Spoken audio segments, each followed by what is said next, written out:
El doctor Darío Hueschi es doctor urólogo y forma parte del staff de medicina vinculado a la urología del Grupo Gama. Darío, gracias por estar.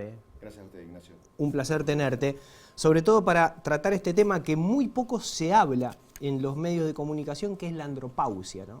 ¿Qué es la andropausia? Bueno, la andropausia es una condición que vamos a tener la mayoría de los varones, en mayor o menor medida, que está muy relacionado con las hormonas androgénicas que tenemos en sangre, que la principal de ellas, como la mayoría conocen, es la testosterona. En este caso, a partir de según los libros, a partir de los 45 años, empieza a descender de a poquito los niveles de hormonas en sangre en los varones, y esto también se acompaña, en el caso que si tenemos la andropausia, con algunos síntomas que están relacionados a esto.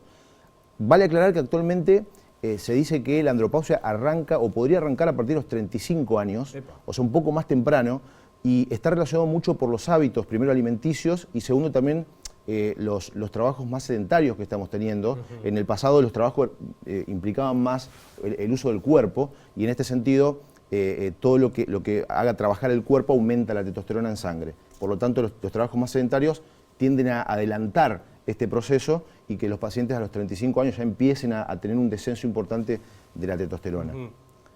Doc, en octubre cumplo 45 años. Justo nombraste la edad. ¿Qué tipo de síntomas puedo llegar a experimentar? Bien. Lo primero, primero hay que decir que una persona de 45 años no necesariamente va a tener síntomas de andropausia. Incluso personas mucho más grandes tampoco, pueden que no tengan síntomas.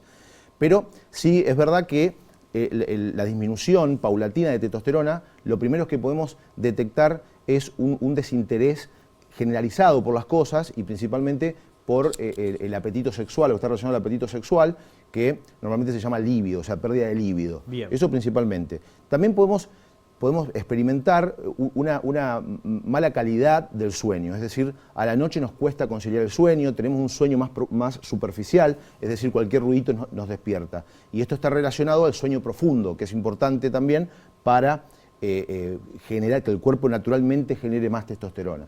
También podemos encontrar un desinterés generalizado por las cosas, tendencia a la tristeza.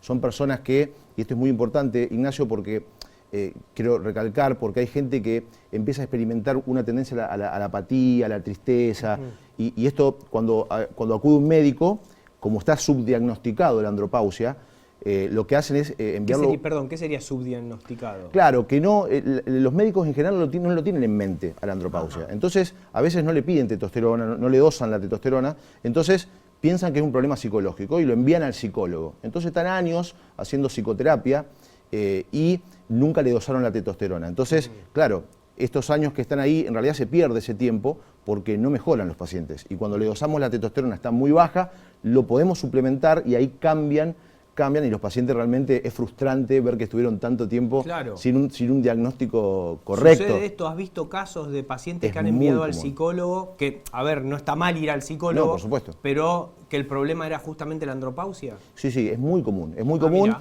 Gente que está dando vuelta, que no le encuentra la vuelta, que va al psicólogo, todo, y claro, cuando llegan al andrólogo, en este caso, por ejemplo, en el consultorio mío, le dosamos la testosterona, está muy baja, y realmente con una suplementación, o a veces algunos suplementos naturales. ¿Cómo se pueden dar?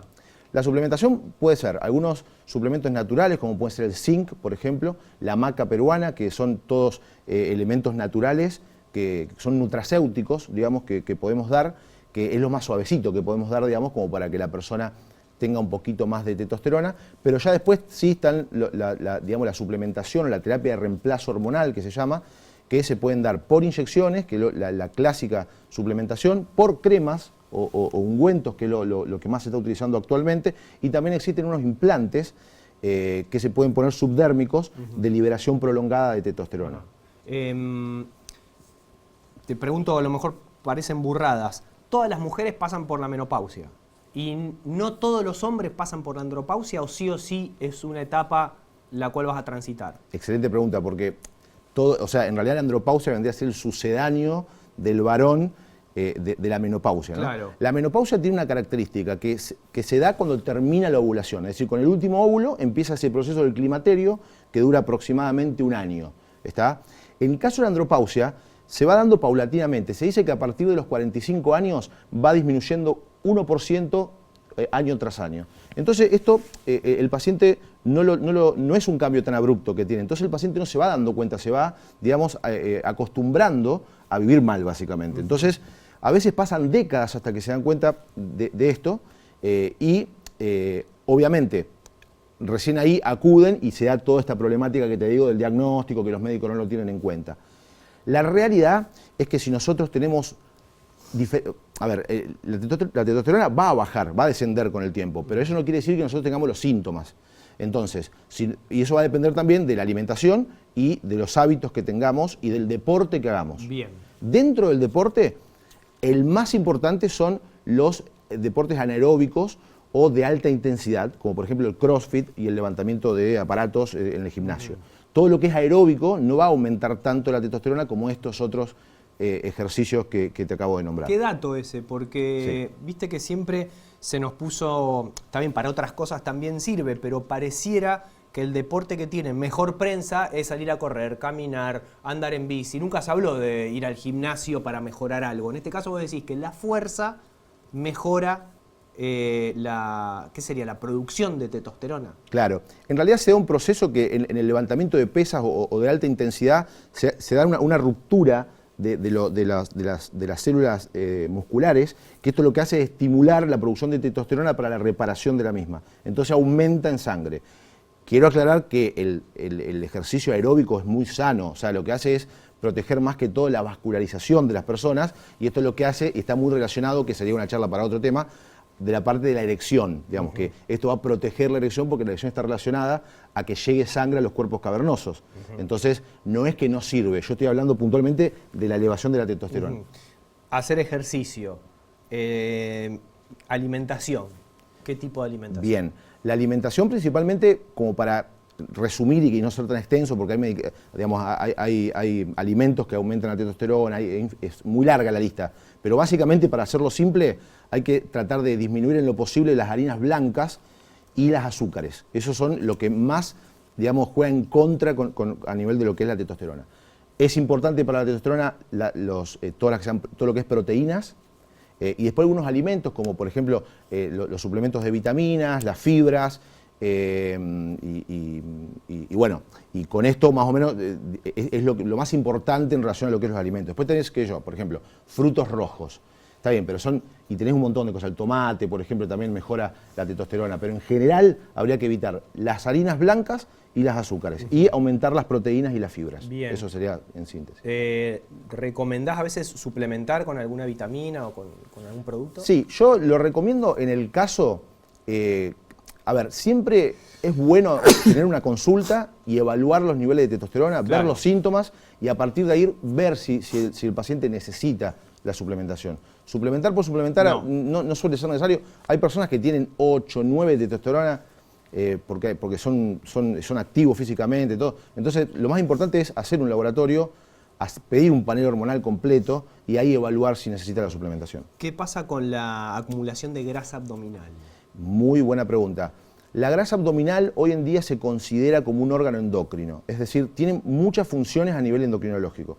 La grasa tiene una enzima que se llama aromatasa. Cuando la testosterona pasa por esa enzima y hace contacto, la convierte a estrógeno, o sea que es la hormona de la mujer. Entonces nosotros vamos a ver en el panel hormonal de ese paciente con sobrepeso u obesidad que tenemos una baja testosterona a expensas de un aumento del estrógeno en sangre. ¿Te puedo decir una burrada? Lo que quieras. ¿Por eso a veces vemos hombres con tetas más pronunciadas?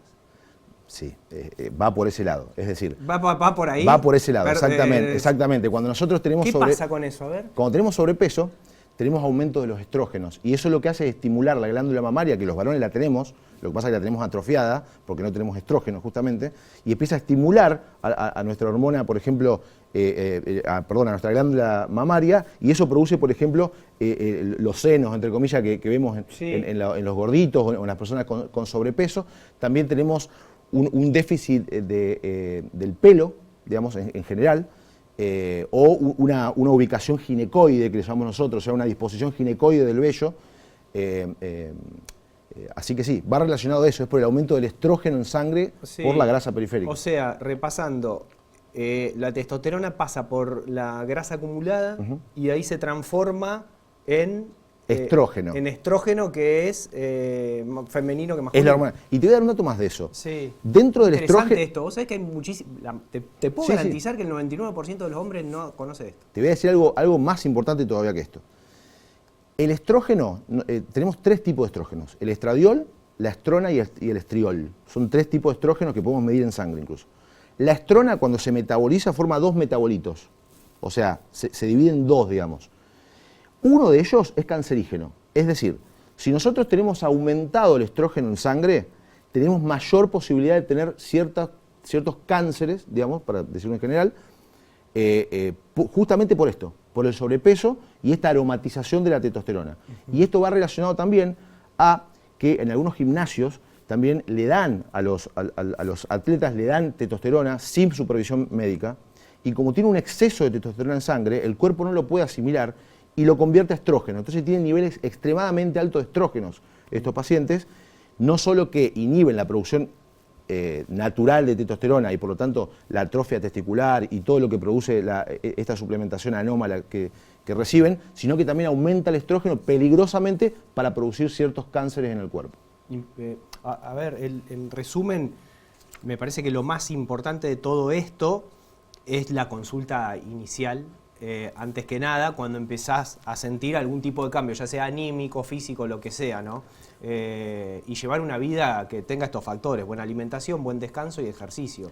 Punto. Creo, Ignacio, que como concepto, si queremos dejar algo al televidente, es que si personas arriba de 45 años, 55, 60, empiezan a sentir un poco de tristeza, que están durmiendo mal a la noche, que tienen desánimo, que ya no tienen proyecto, como que tienen baja autoestima, tienen afectación en la parte de la libido y todo, tengan en cuenta que puede estar relacionado a esto y que consulten a un andrólogo, urólogo, endocrinólogo relacionado a que pueda estudiar y que puedan dar una respuesta para este problema. Doc, muchísimas gracias. ¿Algo más que quieras agregar, que quieras comunicar en relación a este tema, que no te haya preguntado? Creo que hablamos una síntesis bastante... Perfecto. Bien. En el GAMA está el staff de urólogos en general, son un equipo interdisciplinario también, trabajan con otros profesionales, ¿no? ¿Laburan de esa manera? Sí, hay un staff muy importante de urólogos en el grupo GAMA. Y tenemos, por supuesto, la división de la tarea. En este caso a mí me toca la parte de andrología, que es la parte más relacionada a la parte de la sexualidad masculina.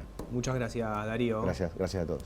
Darío Huesqui, interesantísimo tema para justamente tenerlo en cuenta, porque pasa esto, ¿no? El hombre no es muy proclive a ver lo que le pasa, a analizar por qué puede estar mal o triste o sentirse mal, y aparece este factor que, si bien se empezó a hablar ahora, todavía no es lo suficiente como para tenerlo bien en cuenta a la hora de encontrar un buen diagnóstico. Nos vamos, no hay más tiempo, que la pasen muy pero muy bien. Chau, chau.